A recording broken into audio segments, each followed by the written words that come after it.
What's going on? My name is FreeRunnerX10 and welcome to a brand new video. So about a year ago I took a look at a free-to-play online first-person shooter called Ghost in the Shell Standalone Complex First Assault Online. I did a sort of first impression / game review. If you haven't checked out that video, it's annotated in the iCard section. Look at the top right hand corner of YouTube, the video player. You should see an icon, and that will open up a pop-out menu where you can find that video. It's titled Ghost in the Shell First Assault Online First Impression / game review. Now back then I said the game was okay. It had potential to be a really good first-person shooter. The developers just needed to make the game better. And it's been almost over a year, so I thought I would take a look at Ghost in the Shell Standalone Complex First Assault Online again.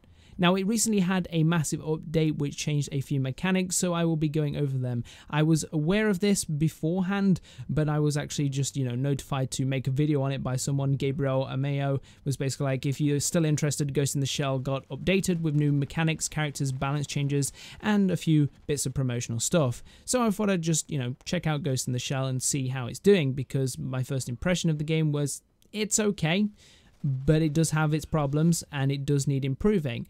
Now the question we are asking is, have those changes been made? Is the game better? Should you play Ghost in the Shell Standalone Complex First Assault Online? That name is going to kill me. I hate that name. Please shorten it. In case you're wondering, the game is developed by a studio called Neopal. I think that's short for Neo People. They basically make mobile games, and when they make mobile games, those mobile games are usually 2D mobile games. The other attempt they've had at a 3D game is a MOBA called Cyphers, which is a 5 vs 5 sort of hero-based MOBA where you fight it out and level up your character, and each character is unique, has a unique look with different abilities. And of course, then they've had a go at making a first-person shooter with Ghost in the Shell First Assault Online. And while it's a good attempt at making their first free-to-play online first-person shooter as a first-person shooter game, it feels very awkward, clunky, and it's something that you have to try and get past. The game is pretty fun when you get into it, but it's not a game that you can just pick up and go, I've played a lot of first-person shooter games, wow, I'm so good at this video game, because the game feels so much different from other first-person shooters. It's horrible. In the sense that the feeling, it just feels horrible to me. Like I could pick up any other first-person shooter game and do moderately well. It will take me a couple of matches to actually get into the game to basically start playing my best, but I can pick up the game, play them straight away. But with Ghost in the Shell First Assault Online, it just feels so clunky and so off. And this is not just with movement, as in using the mouse to look around. This is with shooting, aiming, and when you're aiming down sight and then switching from aim down sight to not aim down sighting, where you're hip firing. So when you go from ADS to hip fire, it just feels so clunky and horrible that it just puts you off playing the game. Now it's kind of odd, because after playing for a while, you will warm up to the game. It took me a good number of matches to warm up, and once you're warmed up, you will get used to the clunky nature of the game and it won't feel as clunky. But if you go and play, for example, another first-person shooter that is, for example, something that's easy to pick up, let's say, for example, Battlefield 1, you play a bit of Battlefield 1, you play for like, I don't know, maybe an hour and a half, and then you come back to Ghost in the Shell, that initial clunky feeling is back again. It's not a game that you can instantly pick up and be like, yeah, let's do it, unless you play a lot of Ghost in the Shell and you just are used to that clunky feeling. So enough about the just clunky nature of the game and how I feel about the game. Let's take a look at the actual update and what they've changed within Ghost in the Shell First Assault Online. So the first thing that they have addressed is the user interface, the UI, and what they've done is a complete overhaul of the UI. So some screenshots on screen right now. This is the main menu. This is the menu you are greeted with when you start up the game. You've got a nice play button, you've got the armory, the cybergate, the market, and then a news section. Moving on to the actual armory, this is the operative section. Now in the original version of Ghost in the Shell First Assault Online, what you would have is 3 loadouts. You'd have F1, F2 and F3, and basically what you would do is you would pick an operative, a character, and then you would play with that character in any match, but you could change between different loadouts. So you could have an assault loadout with one character which has an assault rifle, you could have another loadout with an SMG, 3, and another loadout with a sniper rifle. Now the way they've changed this now is there are certain types of characters within a certain role. So F1 is the assault role, F2 is the infiltrator role, and F3 is the specialist role. And within those different roles you have different characters which have different weapons that they can take into battle. So your assault class can take in LMGs and assault rifles, whereas your infiltrator can take in SMGs and shotguns, and your specialist is the person that has the sniper rifles. Now with this actual update, they've added some brand new operators or operatives to Section 9. Now these operatives are pretty interesting, so we're going to be taking a look at them. We're also going to be taking a look at some balance changes they made to the old operatives. They've balanced them out and hopefully made them a little bit more viable, but also made them less overpowered. In certain circumstances, some operators were just a little bit too overpowered in certain circumstances. So we're going to be taking a look at one of the new operators. The new operator that we're taking a look at is called Azuma. Now Azuma is for the assault class, so that is F1, and he has HP of 180, armor points of 135. Now his tier 1 ability is Tactical Shield, and it provides a barrier in front of him that absorbs incoming frontal damage and will break under concentrated fire. Now his tier 2 ability is called Tactical Dome, and it provides an unbreakable dome that he and his allies can shoot through from. So basically you can be inside this dome and you can shoot out towards the enemies, but the enemies can't shoot in. However, enemies can actually walk through the dome, so that means that they can walk into the dome and shoot you and then shoot out of the dome, but they can't shoot in. So it's like a one-way shield. It also activates a more powerful version of his Tactical Shield. The next operator we have is called Ryoko, and she is for the Infiltrator class. She has a HP of 135 and armor points of 90. Her tier 1 ability, Net Jump, which is Ryoko dives into the net for several seconds, removing herself from the physical world. So it means she becomes completely non-existent whatsoever and then will reappear after the timer has run out on that ability. Now a tier 2 ability, Net Jump. This net dive lasts longer and provides Ryoko with allied and enemy position information. So that is a really crucial ability right there. We have Satara. She is for the specialist class. She has a HP of 175 and armor points of 150. Now a tier 1 ability which is called Siphon Drone.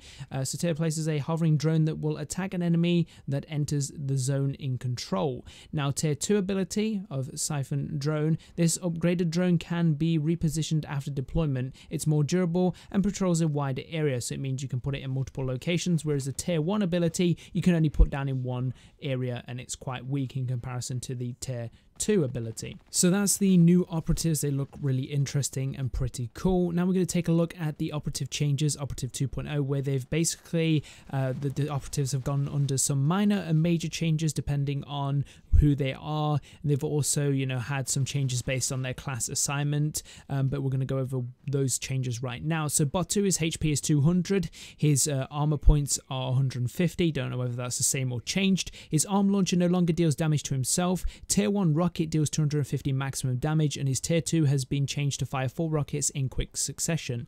Borma, HP is 220, ammo points is 165. Nanogel armor tier 1 provides HP regen over time, slowly ramping up.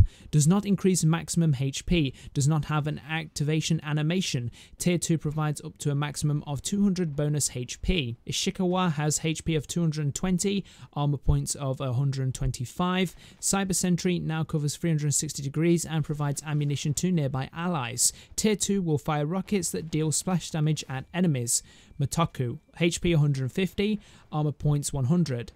Firm Optic Camo tier 1 and tier 2 no longer have an activation animation. Paz, HP 125, armor points 85. Hyper Sprint tier 1 and tier 2 no longer have an activation animation. The new Infiltrator slide is augmented by this Hyper Sprint when active. Maven, HP 165, armor points 110. Firm Optic Barrier, enemies who move through the barrier suffer the effects of EMP.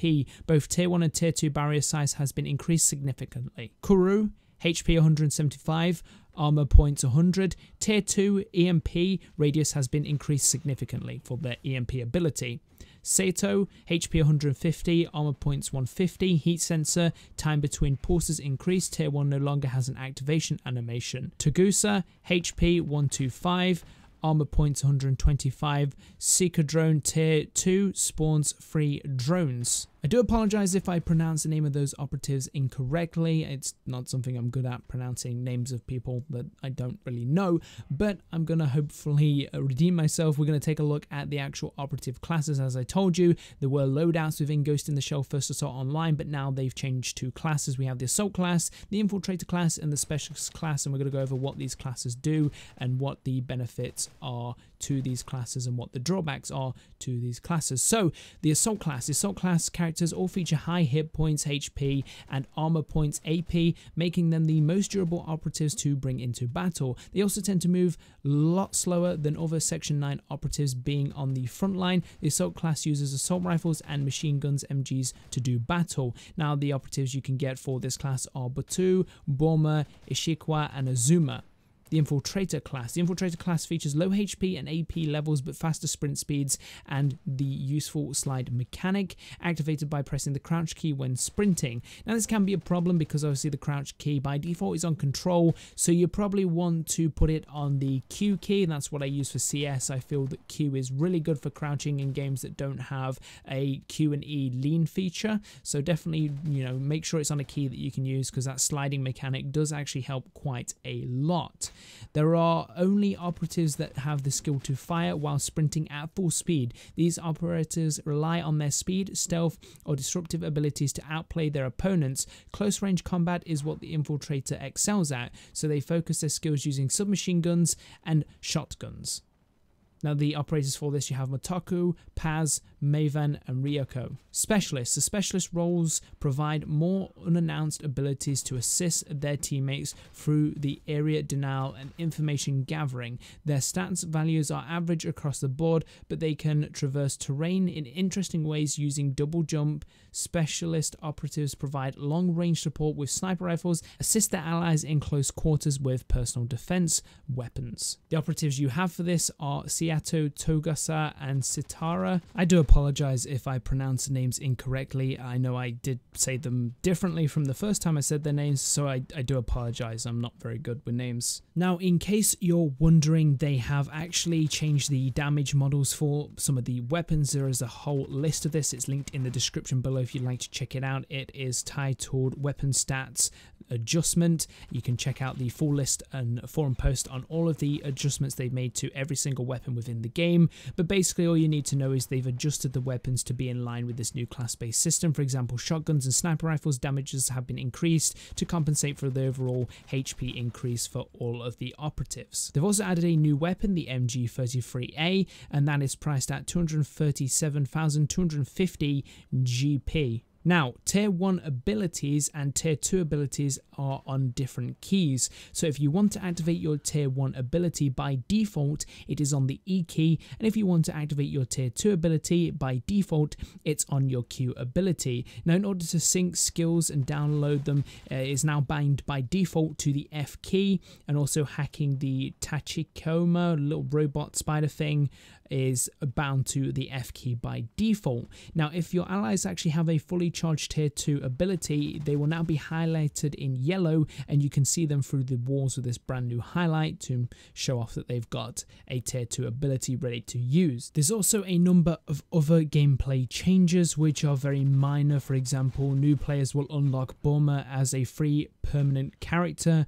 and also people who are playing the game who don't have all of the operatives will actually get a free operative, and that rotates every 2 weeks. So that could be any operative for any class, but you'll get one free operative per every 2 weeks that you can use for that 2-week period. Now I'm going to move on to some map changes. So they've added a new map called Electronic Center. This important information hub is a network node where most of Japan's network traffic is routed. Due to its importance, it's a target of many cyber terrorist threats, and Section 9 is often called upon to take action here. Electronic Center provides open areas outside of the center and inside the lobby, as well as close quarters combat rooms and hallways as you delve deeper inside. The map is available in Team Deathmatch and Demolition modes. Also, the map Cyberward has been updated with new textures and a few bits of balance changes as far as map layout and cover is concerned.